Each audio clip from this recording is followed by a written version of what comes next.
আসসালামু আলাইকুম। সবাইকে তন্ময় ডেইরি ফার্ম ইউটিউব চ্যানেলে স্বাগতম। আর 2 দিন পর ঈদুল আজহা। সবাইকে ঈদ মোবারক, ঈদ মোবারক, ঈদ মোবারক। সবার ঈদ অনেক অনেক ভালো কাটুক। আর আল্লাহ যেন আপনাদের সবার কোরবানিগুলো কবুল করে নিক। আমরা আমাদের খামারে নতুন সদস্য অ্যাড করেছি। এই বিষয়ে আসলে আমাদের ইউটিউবে কোনো আপডেট দেওয়া হয় নাই।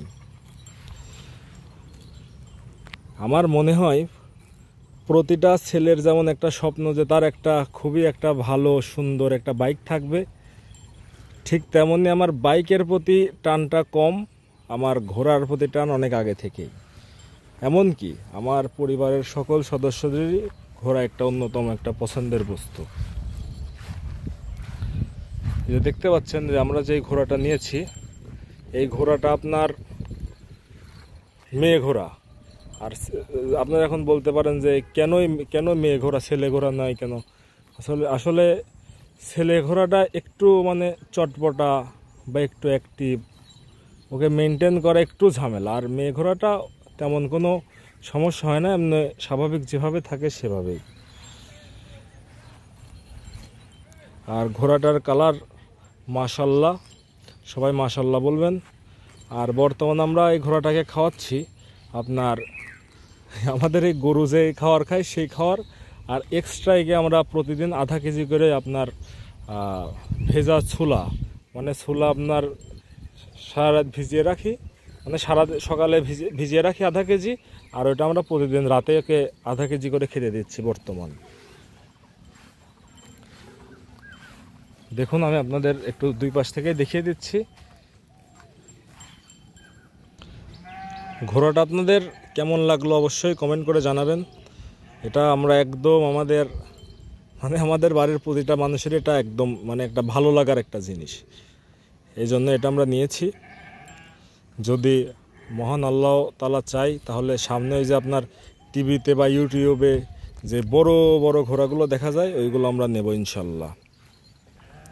চলুন সামনের দিকে যাওয়া যাক।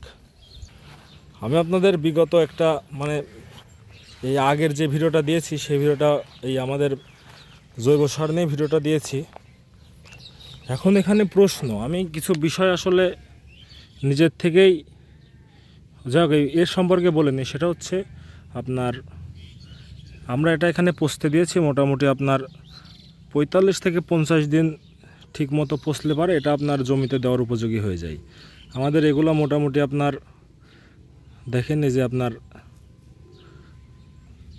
দলা বেঁধে যাচ্ছে। হ্যাঁ, এইভাবে আসলে দেখা যায় যে আসলে এটা কতটা উপযোগী। আর তারপরে আমি অত বেশি জানি না, আমি যেটুকু আর কি গ্রামের সাধারণ এই বাপ চাচাদের থেকে শেখা, আমিও সেই পদ্ধতিটাই অবলম্বন করি। এই যে তারপরে এটা মোটামুটি তৈরি হয়ে গেছে, আর 10 দিন পরে এটা একদম ব্যবহারের উপযোগী হয়ে যাবে। তারপরে আমাদের ঘাসের জমিগুলোতে এগুলো আমরা দেব। আর মূল যে বিষয় সেটা হচ্ছে আমাদের এখানে বা আমাদের বাংলাদেশে জৈব সারের চাহিদা কম কি জন্য, এই বিষয়ে আমি আজ কিছু কথা বলতে চাচ্ছি। সেটা হচ্ছে একটা জমির মূল্য বৃদ্ধি পায় প্রথমত সেই জমিটার কিছু কিছু জমি থাকে যে জমিতে খুব ভালো ফলন হয়, আর কিছু কিছু জমি আছে যে জমিতে আপনার ফলন ভালো হয় না। আর আমাদের এদিকে জৈব সার যে আপনার খুব একটা ডিমান্ড কম, মানে ডিমান্ডটা কম, এর কারণ হলো মনে করেন আমি 10 বিঘা জমি একজনের থেকে খাজনা নিলাম, মানে অন্য জমি চাষ করার জন্য টাকা পয়সার বিনিময়ে একভাবে নিলাম।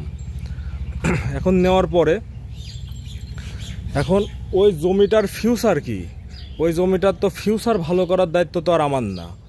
মানে তখন আমরা করি কি যে মানে আপনার রাসায়নিক যেই ফার্টিলাইজারটা আছে, রাসায়নিক সার, সেটা আমরা দিয়ে জমির ফিউচার কি হইলো সেটা না দেখে আপনার মানে আমার তো দরকার, আমার তো প্রয়োজন হচ্ছে আপনার এটা মানে ভালো ফলন। এখন ওই ভালো ফলন পাওয়ার জন্য আসলে আমরা ওই জমির মাটির গুণগত মানটা নষ্ট করে ফেলতেছি। কারণ আমার 1 বছরে ফলন দরকার, তার পরের বছর তো আমরা জমিটা আবার মালিককে দিয়েই দেব। এই জন্য আর কি ওটার ফলন কদ্দূর ভালো হলো কদ্দূর জমিটা নষ্ট হলো এটা আমার কোনো দেখার বিষয় না। আসলে আমাদের সবার মধ্যে এই চিন্তাভাবনারাই কাজ করে। কিন্তু একটা জমির মালিক হিসাবে তার জমির গুণগত মান, তার জমির মাটির কোয়ালিটি, ফসল উৎপাদনের হার, এই সব কিছু বৃদ্ধি করার জন্য আপনার জৈব সারটা প্রয়োজন। আর এই জৈব সারটা প্রথমত মানে আপনি ইনস্ট্যান্ট কোনো ফল পাবেন না, এটা ফল পাবেন আপনি লং টাইম একটা ফল পাবেন, খুবই ভালো ফল পাবেন। কিন্তু এটা একটা দীর্ঘমেয়াদী প্রক্রিয়া, এটা আপনার ইনস্ট্যান্ট কোনো প্রক্রিয়া পড়ে না। এই জন্য আর কি মানে একটা জমির মালিক হিসাবে তার নজর রাখা উচিত যেন তার জমিটা সব সময় ভালো থাকে, একদম নিয়মিত 1 বছর বা 2 বছর পর পর যতটুকু সম্ভব জৈব সারটা দেওয়া। এতে হয় কি আপনার মাটির কোয়ালিটিটা ভালো থাকবে, জমির মানটা ভালো থাকবে। আর একটা রাসায়নিক ফার্টিলাইজার যে আমরা দিব, এই রাসায়নিক ফার্টিলাইজারটা যে ওই জমির জন্য যে 100% কার্যকর, 100% কার্যকর হওয়ার জন্য সেই মাটিটার কিন্তু একটা ক্ষমতা থাকা দরকার, সেই ক্ষমতাটাই বৃদ্ধি করে আপনার জৈব সার। এই জৈব সারটা আপনি যদি আপনার জমির গুণগত মান বা জৈব সার দিয়ে যদি আপনার জমিটা সবসময় রেডি উর্বর করে রাখতে পারেন, তাহলে আপনি রাসায়নিক ফার্টিলাইজারটা দিলে পারে আপনার তখন ওই রাসায়নিক ফার্টিলাইজারটা তো আর 100% ফলাফল দিবে। কিন্তু এই যে আমি যে সময় সময় বলি যে দুর্বল গরুকে অ্যান্টিবায়োটিক দিলে পারে মরে যাবে, মানে একটা গরুর ধরেন আমার গরুটা শরীরে চলছে না, এক্ষেত্রে আমি ওই গরুটাকে যদি হাই ডোজের, মানে গরুটা ধরেন হাঁটতে পারে না, শরীর টরিল একদম চিকনা চাকনা, মানে ও শরীরে চলতেছে না, এখন ওকে যদি আমি ওই মারবোস্টার টারবোস্টার একদম হাই ভোল্টেজের ওষুধ দিই, তখন সে কিন্তু টিকতে পারবে না, সে কিন্তু মারা যাবে। সেই একটা দামি অ্যান্টিবায়োটিক বা একটা পাওয়ারফুল অ্যান্টিবায়োটিক সহ্য করার জন্য কিন্তু ওর বডিটাও কিন্তু অমন হওয়া লাগবে। আর আমি ওই জন্য আপনাদের ওইটা বলতেছি, আপনারা মাটিটার মান বৃদ্ধি করেন। আমি বারবার আপনাদের একই কথা বলি যে মাটির মান আগে বৃদ্ধি করতে হবে, মাটির মান বৃদ্ধি না করলে আপনার ওই জমিটা কিন্তু আস্তে আস্তে, আপনি একটা জিনিসই আশপাশে খেয়াল করে দেখেন যে আপনার বয়স যদি মোটামুটি 50 বা 40-এর মধ্যে হয়, তাহলে আপনার যে জমিটা আছে সেই জমিটার আগের মাটির কোয়ালিটি কেমন ছিল আর এখন বর্তমান মাটির কোয়ালিটি কেমন। এখন দেখবেন মাটির কোয়ালিটিটা ধুলা হয়ে গেছে, কিন্তু আগে কিন্তু তা ছিল না। আর যারা আবার আপনার রেগুলার জৈব সারটা ব্যবহার করে তাদের জমির কোয়ালিটি কিন্তু আগের সেম ওই রকমই আছে। এখন আপনারা সিদ্ধান্তটা আমি চাই সবসময় ঠিকমতো সিদ্ধান্ত নিন। আর আসুন আমরা সবাই জৈব সারমুখী হই। আসলে জৈব সারের কোনো বিকল্প নাই আপনার মাটির সুস্থ, মানে মাটির আর আপনার মান ভালো রাখতে, আপনার জমির মূল্য বাড়াতে, মাটির আপনারা বুঝতে পারছেন যে আমি কী বলতে চাই। আসলে আমি অত সাজিয়ে গুছিয়ে কথা বলতে পারি না, আপনারা আমার কথাটা বুঝতে পেরেছেন। মানে আপনার জমির মান, মাটির মান, সব কিছুর কোয়ালিটি ভালো রাখতে হলে আপনার জৈব সারের কোনো বিকল্প নাই। ধন্যবাদ সবাইকে যারা এতক্ষণ পর্যন্ত আমাদের ভিডিও জুড়ে ছিলেন। সবাই খুবই ভালো থাকুন, খুবই সুস্থ থাকুন, আর আপনাদের সবার জন্য কোরবানি আল্লাহ কবুল করে, আমিন।